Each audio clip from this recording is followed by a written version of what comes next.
ওরে ভগবান, বিয়ে করে কি জ্বালায় আমি পড়েছি গো দাদারা। আগে জানলে মেয়েদেরকে বিয়ে করতাম না, আমার জীবনটাই কেরোসিন তেল হয়ে গেল। বিয়ে করেছি 10 বছর হলো, শ্বশুর বাড়ি যাইনি 15 বছর হলো, একটা ছেলে মেয়ে হওয়াতে পারছি না। ওই জন্য মনে খুব দুঃখ। কত চেষ্টা করেছি একটা ছেলে মেয়ে হওয়ানোর জন্য, কত কষ্ট করেছি, গা দিয়ে ঘাম ঝরিয়ে দিয়েছি, তবু আমার বউয়ের একটা ছেলে মেয়ে হয় না। হবে কি করে? আমার বউ হচ্ছে বাজা বাজা, ছেলে মেয়ে আর কোনোদিন হবে না। তাই ভগবানকে ডেকে বলেছিলাম, ওগো ভগবান, হয় আমার বউয়ের পেটে একটা ছেলে মেয়ে দাও, নাহলে তুমি আমার পেটে একটা ছেলে মেয়ে দাও।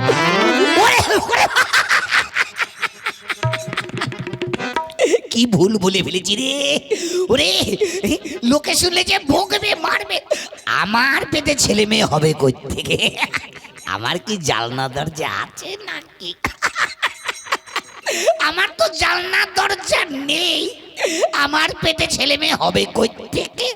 আমার বউয়ের পেটে, বউয়ের পেটে। যাক, আজকে একটা বউয়ের সঙ্গে একটা ফয়সালা করতে হবে। বউকে আজকে বলবো আমাকে বাবা ডাকতে, আমিও বউকে মা ডাকবো, তাহলে আমারও বাবা ডাক শোনা হবে, বউর মা ডাক শোনা হবে। গেল কোথায়?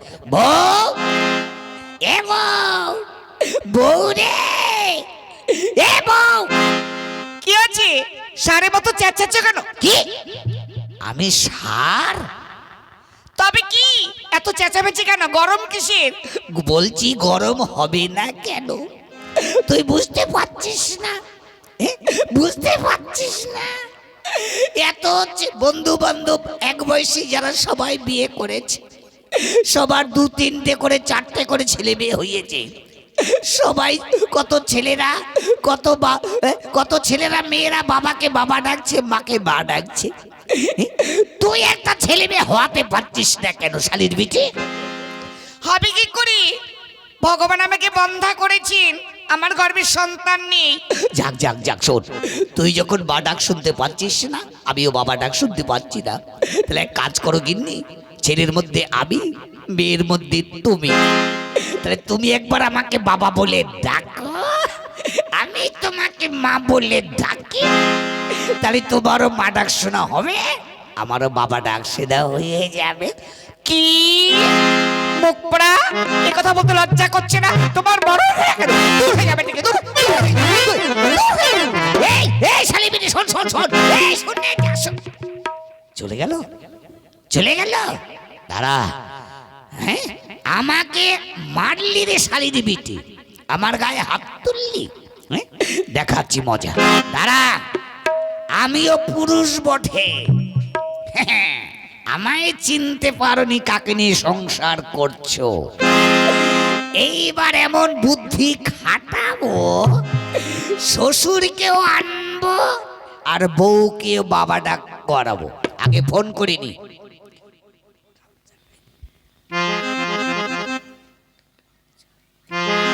শ্বশুরকে ফোন করি,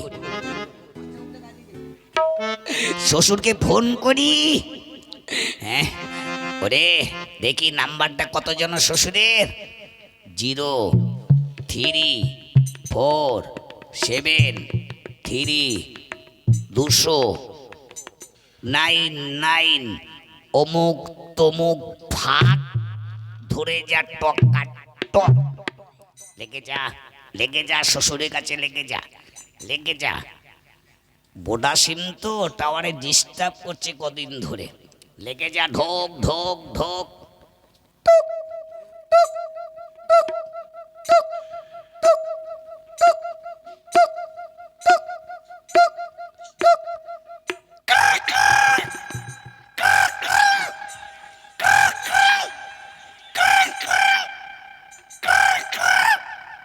হ্যালো, হ্যালো, হ্যালো, হ্যাঁ কে? বাবা শ্বশুর? বাবা জামাই ফোন করেছ কেন? হ্যাঁ বলছি বলছি, তোমার মেয়ের বিরাট অসুখ করেছে। হ্যাঁ হ্যাঁ হ্যাঁ, বাঁচবে না, তোমাকে দেখতে চাইছে। হ্যাঁ হ্যাঁ, যদি মেয়েকে দেখতে চাও শেষবারের মতো দেখে যাও। হ্যাঁ হ্যাঁ হ্যাঁ হ্যাঁ, রাখছি রাখছি রাখছি রাখছি, দেখে যাচ্ছি।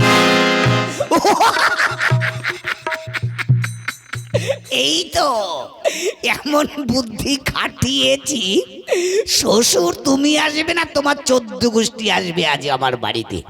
আমি এখানে বসে থাকি, শ্বশুর এলে যা করবার আমি পরে করিব। এখানে বসে থাকি। আমার চম্পারা,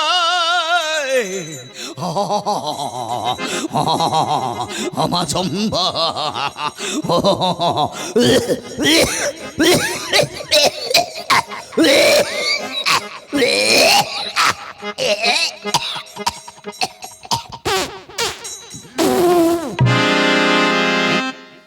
ও বাবা শ্বশুর, বাবা শ্বশুর, তোমার মান প্লাস্টিক জ্ঞান নেই? জামাই সামনে এইভাবে হাওয়া ছাড়ছ কেন? কি হয়েছে তোমার? কি হয়েছে? কাঁপছো কেন? ও ওরে বাবা, জামাই আর আমি বাঁচবো না বাবা, প্রচন্ড শরীরই খারাপ বাবা। শরীর খারাপ? কি হয়েছে তোমার? বলো না বাবা, কি বলবো লজ্জার কথা। আজ কদিন ধরে প্রচন্ড জ্বর, কাশি, বমি, পাতলা পাতলা পায়খানা হয়েছে বাবা। কি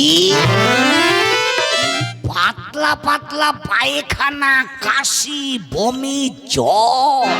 ও দাদারা, দেখেছেন অবস্থাটা কি? আজ কতদিন পর শ্বশুর মশাই জামাই বাড়িতে এসেছে, দেখেছেন কি নিয়ে এসেছে আমার শ্বশুর? এ মান প্লাস্টিক জ্ঞান কি আছে আমার শ্বশুরের? এ কি সহ্য করা যায়? আচ্ছা দাদা আপনারা বলুন, বৌদিরাও বলুন, এই অপমান সহ্য করা যায়? আপনার তো ছেলে মেয়ে বিয়ে দিয়েছেন। আচ্ছা যদি শ্বশুর মশাই মেয়ে বাড়ি যায়, কি নিয়ে যায় বলুন তো? কি নিয়ে যায়? হ্যাঁ বলতে পারছেন না? মিষ্টি। ওই যে বৌদি বলেছে মিষ্টি, মিষ্টি মিষ্টি হাড়ি নিয়ে যায়, রসগোল্লা নিয়ে যায়। আর আমার শ্বশুর কি নিয়েছে দেখেছেন? দেখেছেন বৌদিরা দাদারা, দেখেছেন? এ কি সহ্য করা যায়? আমার শ্বশুর নিয়ে এসেছে পাতলা পাতলা পায়খানা, কাশি, বমি, জ্বর। এখন আমি কোনটা খাবো আর আপনাদের কোনটাকে দেবো? এ কি সহ্য করা যায়? বাবা শ্বশুর, বলো বাবা জামাই, মেয়ের সঙ্গে দেখা দেখা হবে না, সম্মান থাকতে কেটে বলুন, কেটে বলুন, মান সম্মান থাকলে কেটে বলুন। কেন বাবা জামাই, মেয়েটার সঙ্গে দেখা করতে পারবো না বাবা? না, দেখা হবে না। এতদিন পরে এসেছো জামাই বাড়িতে, কি দিয়েছো? পাতলা পায়খানা, কাশি, বমি, জ্বর। বেজা বেজা বেজা। মান বাবা অমন কথা বলো না। ওরে চম্পা রে, চম্পা রে। কে এসেছি? বাবা নাকি? এই দাঁড়া, দাঁড়াও, দিকে যাবি না। কি বলছো তুমি? কতদিন পর আমার বাবা আমাদের বাড়িতে এসেছে, বাবার সে কথা বলবো না? না পারবি না। শোন, এখানে দাঁড়া, তোর বাবার সঙ্গে কথা বলতে দিতে পারি যদি আমাকে বাবা ডাকতে পারিস। কি কি বলছো তুমি? লজ্জা করছে না?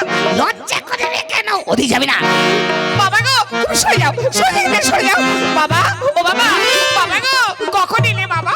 ওরে মা, একটু আগে এসেছি রে মা।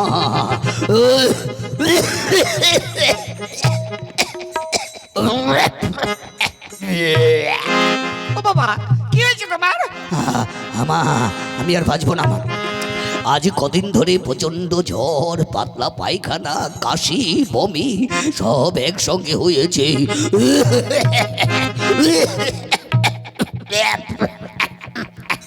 ওকে শুনছো? হ্যাঁ বল। বাবার প্রচন্ড শরীর খারাপ, ডাক্তারের কাছে ওষুধ নিয়ে এসো। ওষুধ আনতে পারি? আমাকে বাবা ডাক। কি? আমাকে বাবা ডাকতে যদি পারি তাহলে ওষুধ আনতে পারবো। ওগো, আমার কথা বলো না, যাও। শোন, পয়সা করি নেই, ঘরে ওষুধ রয়েছে, খাই দে। কোথায়? আমার কাছে পয়সা নেই, ঘরে ওষুধ রয়েছে, খাইয়ে দে। কোথায় রয়েছে? কেন, আলমারির মধ্যে 3 প্যাকেট গ্যামাসিন আর 4 লিটার পনিডোর 1 বালতি জলের মধ্যে গুলে খাইয়ে দিবি, তোর বাবার পাতলা পায়খানা পেট গোলমাল সেরে যাবে। ওগো আমার বাবা যে মরে যাবে। ওইটাই তো আমি চাই রে গিন্নি। তোর বাপ বললি সম্পত্তি আমাদের হবে, তোর বাপের একমাত্র মেয়ে তুই। আমার কথা বলো না গো, তুমি যাও ডাক্তারের কাছে যাও। শোন, আমি পয়সা নেই, আমি ঝামেলা সহ্য করতে পারবো না, আমি চলে যাচ্ছি। এই তোর বাবাকে আমার বাড়ি থেকে তোকে মারবো, তোর বাবাকে মারবো, আমি যাচ্ছি।